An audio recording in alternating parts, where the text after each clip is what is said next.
Hello, everybody, and welcome to the Fearless Floyd Show. As always, I am your host, Fearless Floyd, and thank you for watching this video.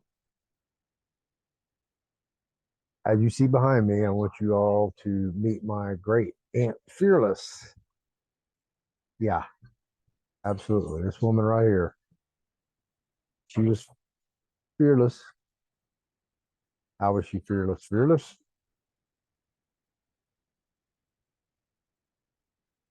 And as you see right here from my thumbnail, oh, sorry, let me get over here and share. Wow.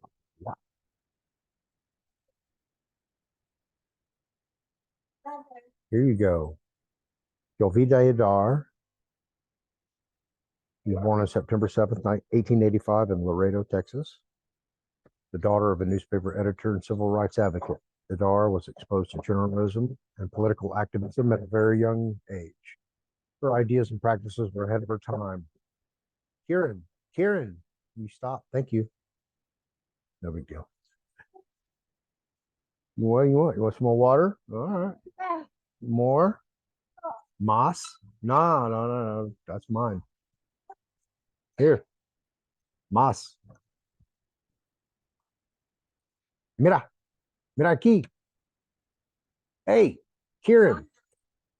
You want your water? There you go, bro. All right. Sorry about that.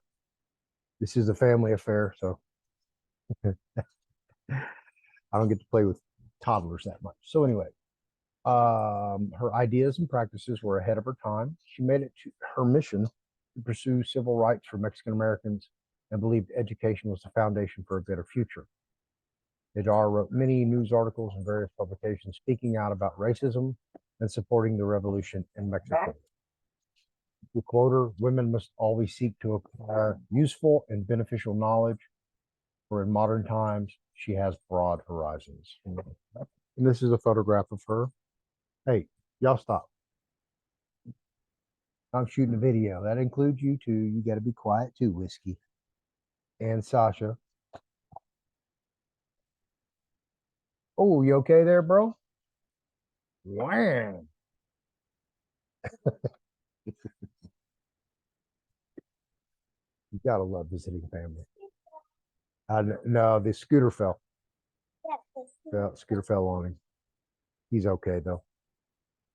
In 1911, she joined the first Mexicanist Congress in Laredo, Texas, and organized Mexican-American activists. She and other women formed La Liga Femenil Mexicanista, or the League of Mexican Women, a political and charitable organization that sought to empower Mexican-American women. Idar was chosen as its first president. Idar died in San Antonio, Texas, where I presently am, on June 15th, my father's birthday, 1946. My father was 10. Throughout her life, she remained on the front lines of change and advocated fiercely for the rights of women and Mexican Americans. I would imagine my dad probably went to her funeral. Here's a photograph from the University of Texas at San Antonio. I would assume this would be her at a younger age. Yeah, on the right. There you go. That's her. As you see, it is an all-male crew here. Who is she? She is your great aunt. She's my great aunt. She passed away June 15th, 1946, quite a while ago, about 80 years ago. What, you went up here too? That's a picture of her in her later years, which don't be careful with that. That's the only one there is. And here's some other photographs. She died. I believe she's buried here in San Antonio. No, where's she on the pictures? I don't know. Her teacher certificate. All right, hang on, buddy. I'm gonna bring the whole family. We're all gonna do the video together. Makes sense since this is your great great aunt as well. But I'm not in. You're not in there? Well, it's because I have the background off. Here, let me take the background off. Where you going, dude? Hang on, I gotta turn the background off. Let me stop share. And go over here. There you are. Because it's the virtual background that does it. And I like disappearing. boom. There you are. Yeah, we can see you now. Say hi. Hello, America. All right, we're gonna put the background. Gotta love kids.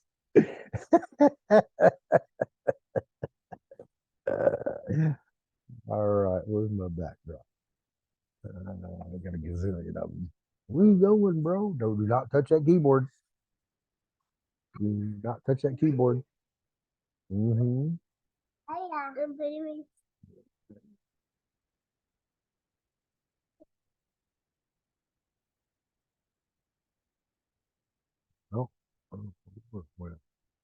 it is. Boom. You're hosting the show, bro.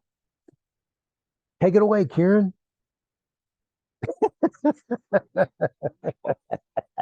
He goes, huh? All right, here's some more pictures of her. That's her. Let's blow those up. I don't know. Maybe. See if we can blow them up. Oh, that's like a lot. There we go. Yeah. Uh-huh. Go to the next one. Yeah, well, that's when she was older. I got another 40, 45, maybe even 50 years on her right there. There's the picture from the, you're not going to see anything. Be careful, Karen.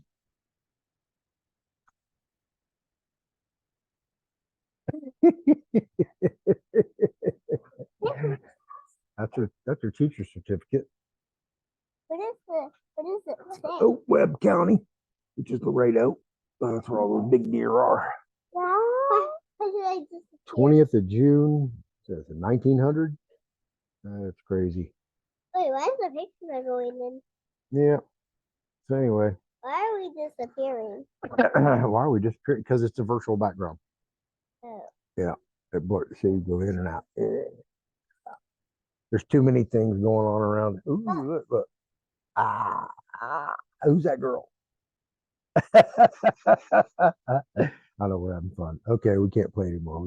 We gotta get serious. Do a video. Yeah. All right. Oh no. Now you can squirm. Hang on.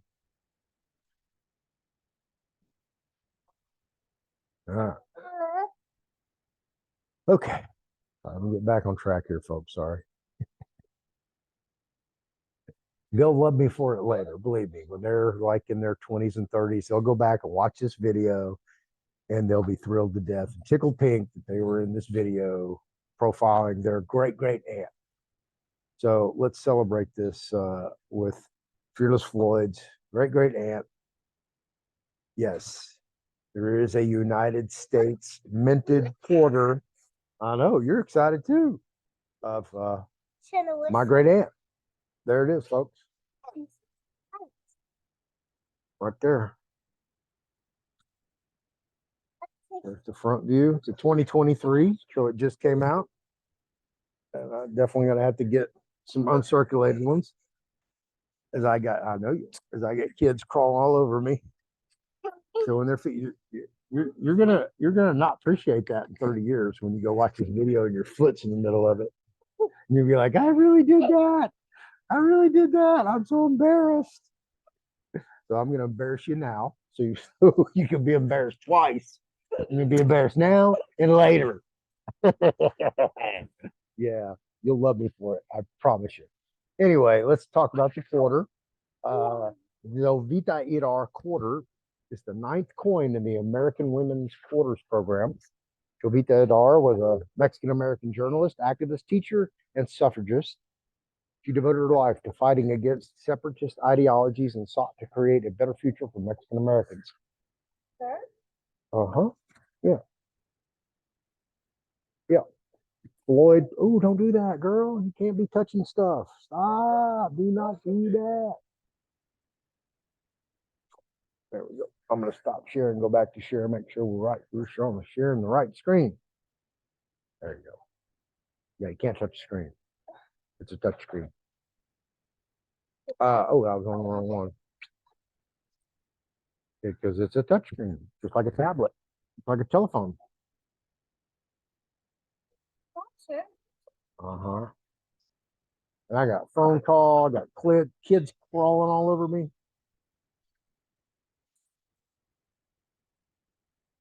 All right.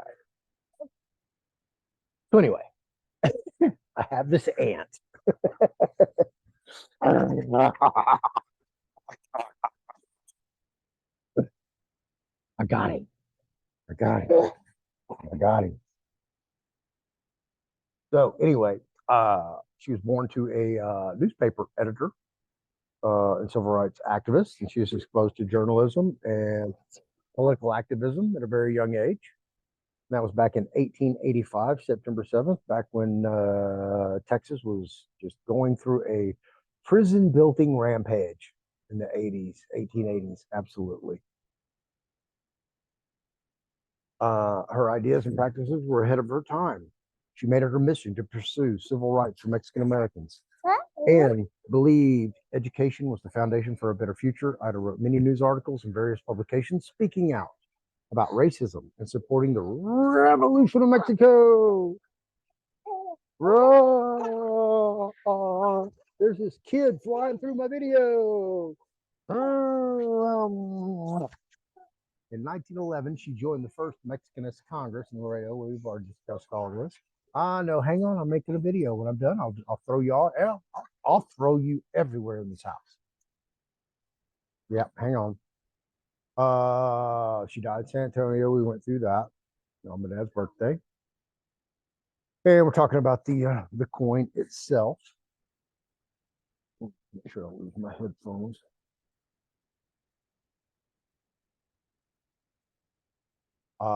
Reverse inscriptions, Mexican American rights, teacher, Jovita Idar, nurse, Evolucion, Estrella, El Heraldo Cristiano, La Cruz Blanca. It's not bad for somebody who doesn't speak a lick of Spanish. Whoa, whoa, whoa, y'all stop. Yeah, you're kicking me out. La Crónica, El Progreso, La Liga. Trust me, in 10, 15 years, when they're old enough, they're going to watch this video. I can't wait. Oh, no. No, no, no, no. This is all posterity. I'm doing a video. It's going to be on YouTube. It's going to go out to the entire world about your great aunt, and you're in it.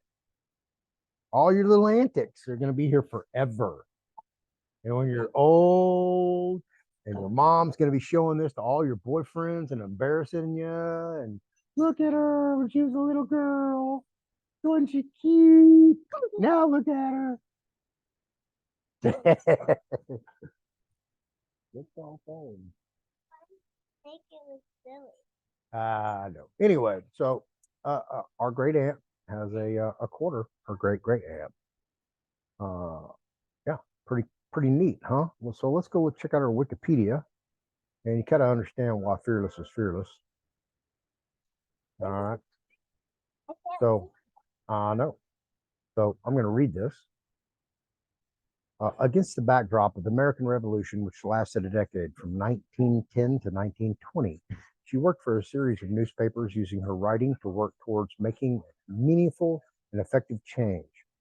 She began her career in journalism at La Crónica, her father's newspaper in Laredo, Texas, her hometown. Of course, that's where my father was born, and no, she wasn't born there. Definitely my cousin was probably born there. But my whole family, yeah. So the immigration, of course, as we go back. Oh, I'm not even sharing my screen, am I? Sorry, kid. Here we go. right here. This is Wikipedia. And I heard about her. I didn't know exactly who she was. I had no idea they were doing a quarter on her until 30 minutes ago. So while working as, I was going to give you our Trail of Tears. Basically, my sixth great uncle, right? Y'all know who that is, right? My sixth great uncle. You don't? How about my seventh great uncle? No? All right. Let me get over here. Do a little. Well, who the heck are you talking to? Here we go. This is my sixth great uncle, Alexander McGilvery. And you can see where he dates back to 1750. And he comes from European Creeks, Wind Clan. Who is he? You can see he's the good child king. King. Yes. We are descended from royalty. Indian royalty. Absolutely. And this gives a little bit of the breakdown. But anyway, we were forced off our land in Alabama. Trail of Tears to Oklahoma. Get to Oklahoma. Floyd Pleasant Tarvin II Jr. hightails it from the reservation in Oklahoma down to Laredo, Texas. All places in the world to go. I don't know why they chose Laredo. There's much more temperate climes in Texas than Laredo. That would have been my last choice, but is what it is. Here I am.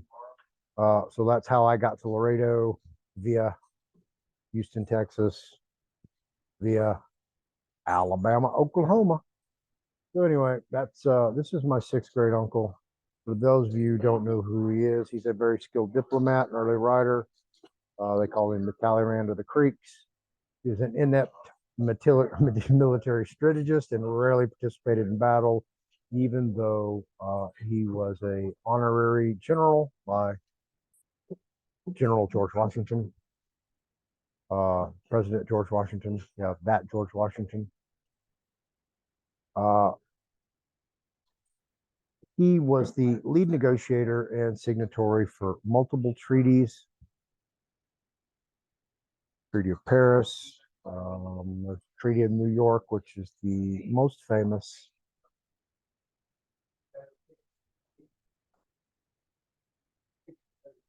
But his father is William Weatherford, or Chief, right here. William Weatherford, also known after his death as Red Eagle. He was the Creek chief of the Upper Creek towns. He led many of the Red Sticks action and the Creek War in 1813, 1814 against Lower Creek towns and against the Allied forces of the United States of America, especially, I believe, Andrew Jackson. But anyway, so that's who my sixth great uncle is. So now that you know who my sixth great uncle is, as you can see, my great aunt here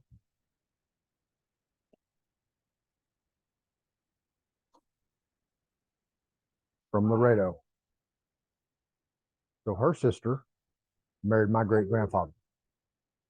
They can't move it because it shakes. Can't move it like that because it shakes. Huh? You want what? That means up. Up. You want up. Down. Down means up. You're confused. You're confused. When you get unconfused, I'll pick you up. Up, not down. You want up. Pick me up. Don't pick me down. I don't know how you pick you down. Unless I do a pile driver.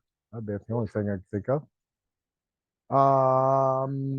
Anyway, while working as a journalist, she became the president of you're going to hate yourself later, of the newly established League of Mexican Women, La Liga Femenil Mexicanista, in October. I'm having a good time. I never get anybody to mess with me during my videos. Except Sasha. She doesn't count. Uh, an organization with a focus on offering free education to Mexican children in Laredo. Her granddaughter-in-law would also be a teacher in Laredo. Yep, at the elementary school. That would be my grandmother, my father's mother. She was also active in the Primer Congreso Mexicanista, an organization that brought Mexican Americans together to discuss issues such as their lack of access to adequate education and economic resources. Idar was honored on an American Woman Quarter in 2023. And this is her early life. She was one of 8 children of Jovita and Nicaso Idar. She strove to advance the civil rights of Mexican Americans. The Idar family were part of Gente Decente, who had better access to good education and opportunities that many Mexico Tejano families had. All 8 Idar children grew up in an atmosphere where rights and responsibilities and the underprivileged circumstances of the Chicano community were consistently discussed. In the book, Marching to a Different Drummer, Robert Caddison Burson explains that growing up, Jovita was an imaginative, spirited girl, eager student. She won prizes for her poetry and enjoyed reciting before an audience. Ida earned her teaching certificate in 1903 from the Holding Institute in Laredo. She taught in a school in Los Ojos, located approximately 40 miles east of Laredo. Jesus, that must have been a trek. The reality of her first year's teaching was frustrating. There were never enough textbooks for her pupils or enough paper, pens, or pencils. If all of her students came to class, there were not enough chairs or desks for them. The schooling for the Chicano students was inadequate. Stop, Kieran. Chicanos pay taxes to support decent schooling for their children, yet they were denied entry to schools. I'm shooting a video. Hang on, buddy. Idar realized that her teaching efforts were making little impact on student lives due to the ill-equipped segregated schools. Advocacy for social issues. Against the backdrop of the Mexican Revolution, which lasted a decade from 1910 to 1920, Idar turned from teaching to journalism as a means of working towards making a meaningful and effective change. She returned to Laredo, Texas, where she began to work alongside 2 of her brothers, Eduardo and Clemente Idar, for her father's newspaper, La Crónica, the Chronicle. Their father, Nicasio Idar, was a strong and proud man who advocated for civil rights and social justice for Mexican Americans. He edited and published La Crónica, which became a major voice for Mexican and Tejano rights. Jovita wrote articles under a pseudonym, exposing the poor living conditions of Mexican American workers, and supported the revolution. In 1910, La Crónica included articles on news, current events, biographical and historical essays that concern Mexican Americans, literacy essays, and poetry and commentary. It focused attention on the serious social and economic inequities experienced by Mexican Americans in Texas, in particular, and in the U.S. in general. It featured stories on educational and social discrimination against Mexican Americans, poor economic conditions, decreasing use of the Spanish language, the loss of the Mexican culture, and the lynching of Hispanics. Really didn't know that was a thing, but apparently it was. In 1911, La Crónica established a fraternal order, the Orden Caballeros de Honor, to discuss the troubling social issues at the time, and held the first Mexican Congress, the Primer Congreso Mexicano, dedicated to fighting inequality and racism, and to unite Mexicans on issues that affected them, including lack of access to adequate education and economic resources. While working at La Crónica, Idar also served as the first president of La Liga Femenil Mexicanista, the League of Mexican Women, an offshoot of the Congress that was founded in October 1911 in Laredo to offer free education to Mexican women, an offshoot of the Congress that was founded in October 1911 for Mexican children. In her 2018 book based on her PhD dissertation, Redeeming La Raza, Transborder Modernality, Race, Respectability, and Rights, Gabriela Gonzalez wrote that these organizations were established in response to the poverty and racism experienced by transborder Mexican communities. While working at La Cronica, Idar also served as the first president of the League of Mexican Women, La Liga Femenil Mexicanista, an organization founded. I thought I already read that. They're just repeating it. Additional goals of that organization were to unify the Mexican intellectuals of Texas around the issues of protection of civil rights, bilingual education, the lynching of Mexicans, labor organizing, and women's concerns. The women within this league worked to transform these injustices into a plan of action and focused on relieving social problems through activity, making changes within their communities. Women who participated in this organization were highly influential. Some league members were trained educators, professionals, and the education of youth remained the organization's primary focus. It developed into a social, political, and charitable organizations for women that, in part, provided food and clothes for those in need. Both the League of Mexican Women and the First Mexican Congress actively worked for the advancement of their members by holding studying and learning sessions. Sessions where culture is acquired and talent is developed. In March 1913, in Nuevo Laredo, on the Mexican side of the border, was attacked. Idar and other Laredo women crossed the Rio Grande River to volunteer help for wounded.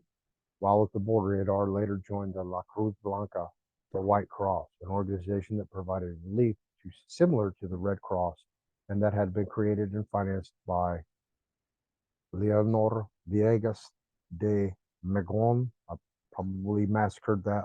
Forgive me. He was also from Laredo. Never met that family as far as I know. In 1914, when she returned from her volunteer nursing work at the border, she began writing for El Progreso.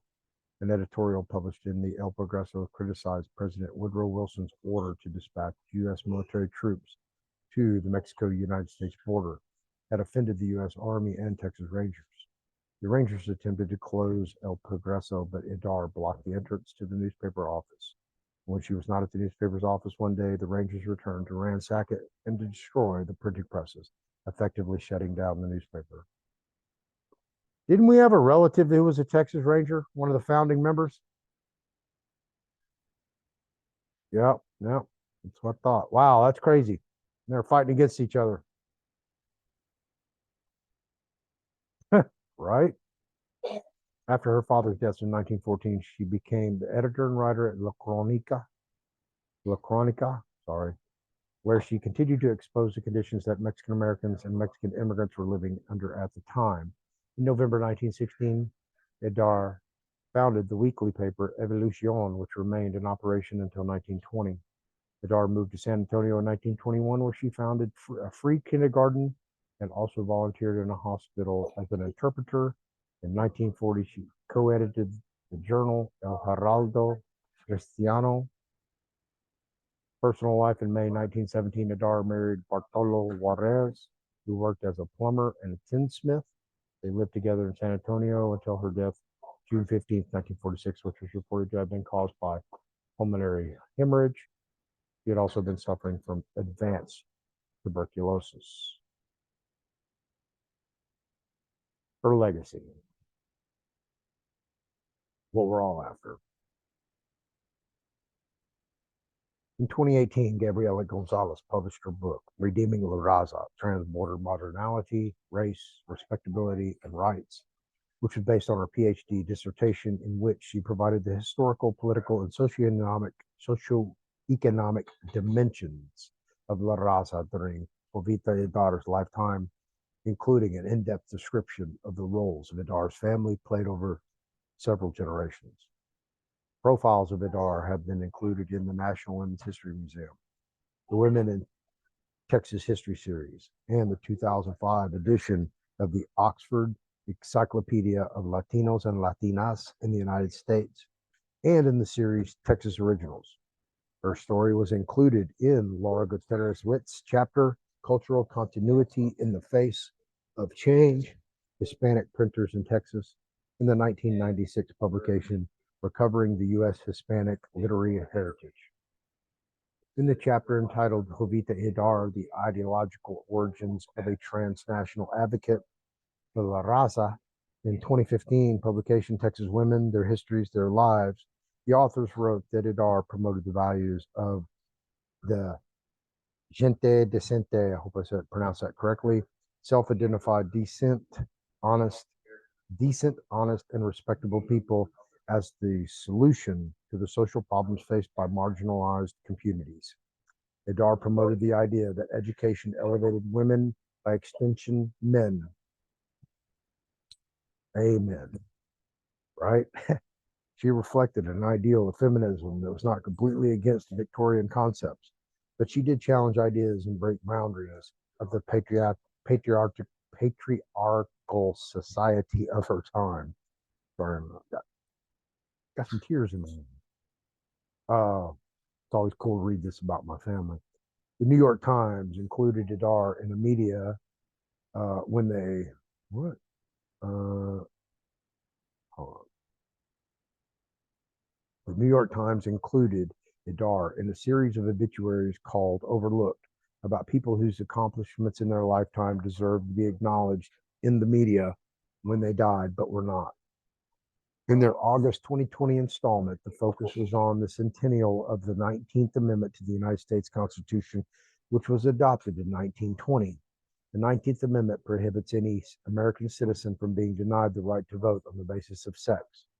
As part of the Hispanic Heritage Month, the Google Doodle on September 21st, 2020 paid homage to Idar by depicting her famous blockade of the offices of El Progreso against the Texas Rangers and commemorating via hoverbox her 135th birthday, 2 weeks after her actual birthday. Idar was honored on an American Woman Quarter in 2023. And that's her. This is one of the very, very, very few and rare pictures of her in her latter years.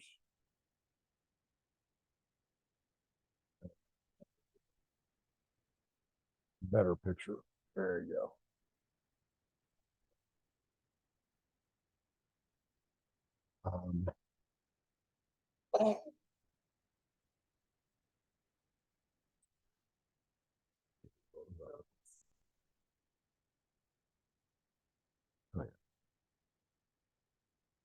There.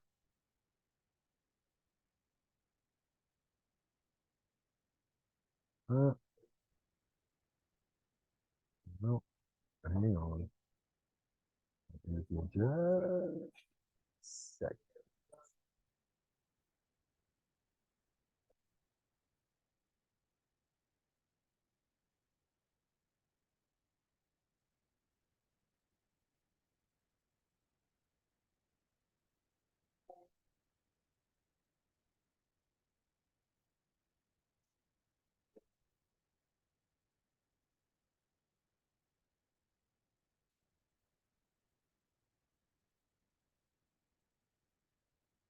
Oh man.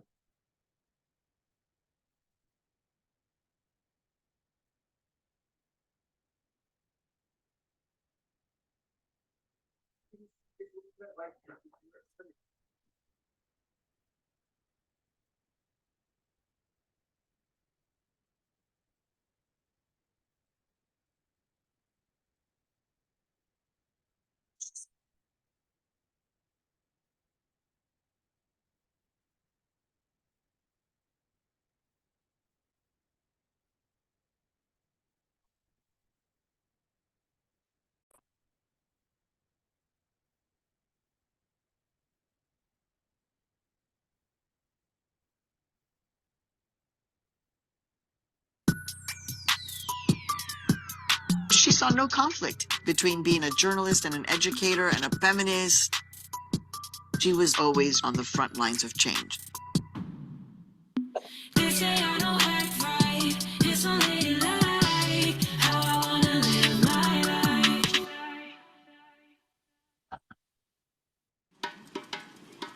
1914, Laredo, Texas. 29-year-old journalist Jovita Idar worked for the Spanish-language newspaper El Progreso when it published an editorial criticizing U.S. military intervention in the Mexican Revolution. And for that, the Texas governor ordered the Texas Rangers to destroy El Progreso. They were a police force meant to protect the Anglo-Texan economic and political elites who would shoot first and ask questions later. But when they arrived, they found Jovita Idar standing proudly there, and she was not about to let them infringe upon their First Amendment rights as a free press. The Rangers said, "Please step aside." And I said, "No, I'm standing here, and you cannot come in because it's against the law." A Mexican-American, Spanish-speaking, bilingual brown woman stood up to the Texas Rangers at a time when they were committing terrible crimes against people of color and specifically ethnic Mexicans. Idar stood her ground, and the Rangers left. But as her brother, Aquilino, later described, they returned early the next morning. They had hammers and sledgehammers, and they broke the press. They wrecked everything.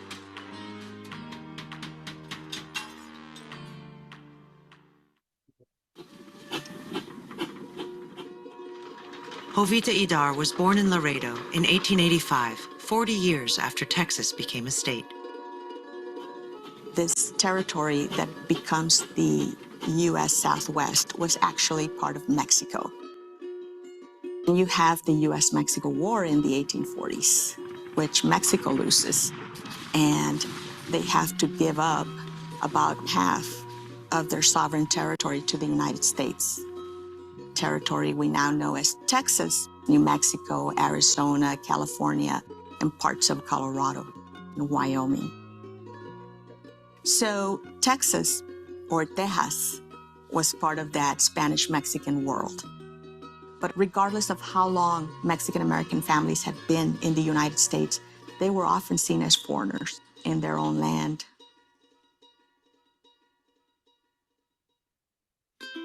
One of 8 children, Idar grew up in an educated middle-class family with a strong sense of social justice. Her father was egalitarian in terms of women's rights. He believed that women had a right to have a political voice, and he was very proud of Jovita Idar, proud of all of her knowledge, all of her education, and her daring. After attending Methodist schools, Idar became a teacher in 1903. Ethnic Mexican children had no choice but to attend these schools that were second-rate in every way. The buildings were falling apart, they didn't have school supplies, and the history that they were learning taught them Mexicans were the bad guys, and Davy Crockett and other Anglo-Americans were the good guys. Jovita Idar quickly grew frustrated with the lack of resources and support. Mexican children in Texas need an education.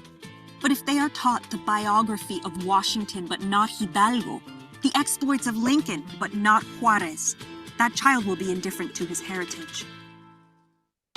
She believed that she would have better luck helping La Raza, Mexican-American and Mexican immigrant people elsewhere. And that's when she decided to join her father and her siblings in human and civil rights activism through journalism. Idar became a reporter for the family's weekly Spanish-language newspaper, La Crónica. She used the pseudonym in order to not be criticized for participating in what was considered to be unladylike critiques of the political culture in Texas at the time. The focus of Jovita's reporting was racism, segregation, poverty, being bilingual, anti-Mexican hate, women, access to democratic institutions. It's like she could have been alive today. My name is Maria Hinojosa, and I'm the anchor and executive producer of Latino USA and of In the Thick. I was the first ever Latina hired at NPR in 1985 in the newsroom. Then I was the first Latina correspondent hired at CNN and at PBS. Right now, I'm one of the few Latinas running a nonprofit independent newsroom in the United States. The number of Latinas in America's newsrooms is still very small. Just over 2% in newspapers, about 4% in radio, and about 8% in television news. So journalism has been one of the slowest institutions to change and diversify and have real inclusion and equity. In the early 20th century, we have essentially the creation of Jaime Crow or Juan Crow, which is the Mexican-American equivalent of Jim Crow. Signs that stated no Mexicans or dogs allowed were everywhere. Less known is the unfortunate reality that ethnic Mexican men were also lynched. Some people were burned alive, dragged across town. Really horrific ways of killing people, mutilating their bodies to intimidate ethnic Mexican people so that they would not vote, so that they would not complain. In 1911, following the brutal lynching of a 14-year-old boy in Thorndale, Texas, Idar and her family organized a conference that kick-started the modern Mexican-American civil rights movement.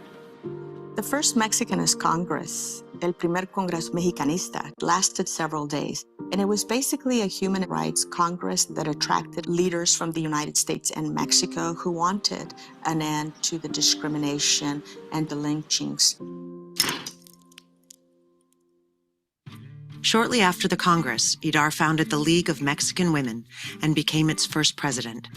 The organization's main causes were women's suffrage and quality education for Tejano children. We want our work to be significant, contributing to the formation of character and the cultivation of the minds of future generations. She was in favor of women's rights to vote and to participate in the economy. One of the most significant roles that Jovita had was to invite ethnic Mexican women to participate. At a time when many Mexican American and Mexican immigrant women would have found it challenging to step into a public role, to be a part of the women's liberation process.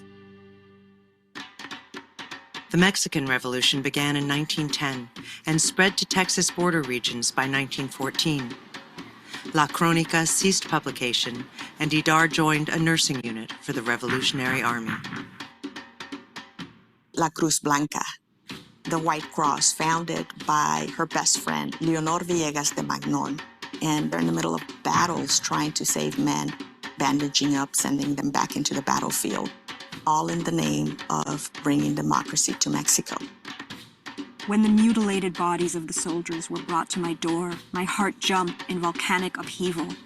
And from that moment, I felt that the fate and duties of my life had transformed. After her service in the White Cross, Idar returned to journalism, writing for various Spanish-language newspapers and creating her own in 1916, titled Evolución. I bought a press worth more than $1,000 and plenty of type. I can make a 7-column newspaper, and we'll start soon. Her legacy is teaching us to be fearless.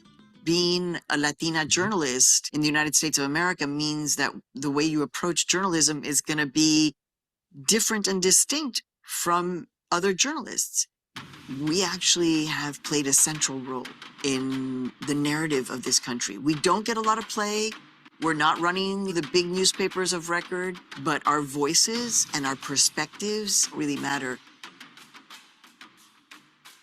Jovita Idar handed over the operation of Evolución to her brother Eduardo when she and her husband moved to San Antonio in 1921.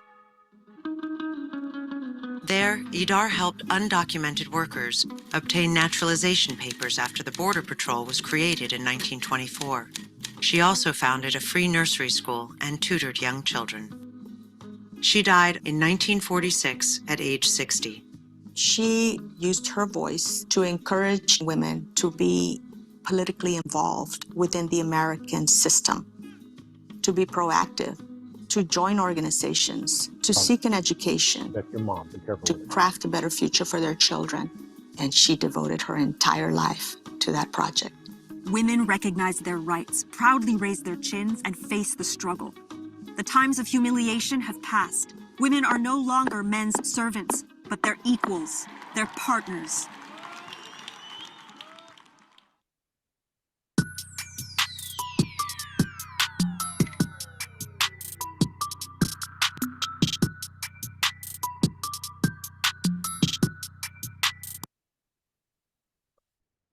Thank you for that, PBS. Yeah, I am unmuted.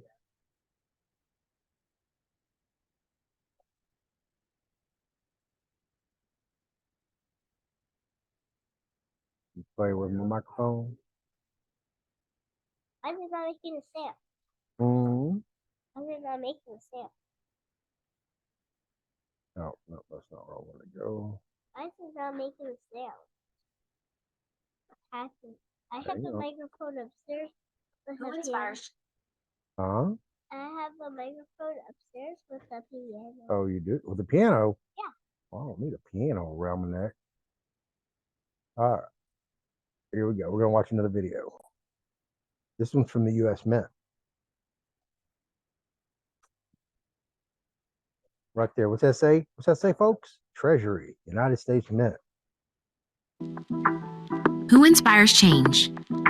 Jovita Idar. As a fierce advocate for equality, Idar was on the front lines of Mexican-American civil rights. Her journalism exposed injustice, and she encouraged women to be involved in public policy.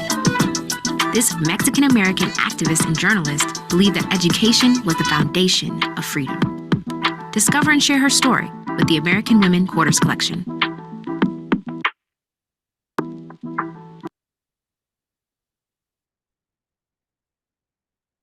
And buy the book. Might have to go buy the book. Might have to go see Gabriella. I didn't know. The microphone not working. It's working. It's working. It's working. Trust me. As long as that green light's on, it's working. Ow. Ow. Ow.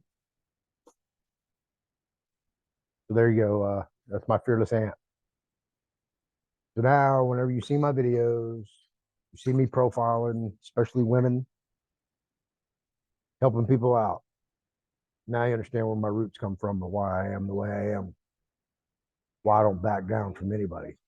Why I accept challenges. Why I accept full responsibility for all my actions, regardless what they are. Why I tell the truth, so help me God. So now I know who fearless is. It's always a trip finding out who I am, my own self. It's really strange coming from such illustrious ancestors. Lot to live up to. So I do my best every day. Thanks for watching. I hope you had a good time. Hope you enjoyed the video. And for my little second cousins running around over here, I'll see you in about 10, 15 years when you watch this video. Thanks. Like, subscribe, share, hit that notification bell. FearlessFloydShow@yahoo.com, FearlessFloydShow.com. It's my website, Fearless Floyd Show, across every platform you can probably ever shake a stick at. Y'all have a good night. Thanks for being on.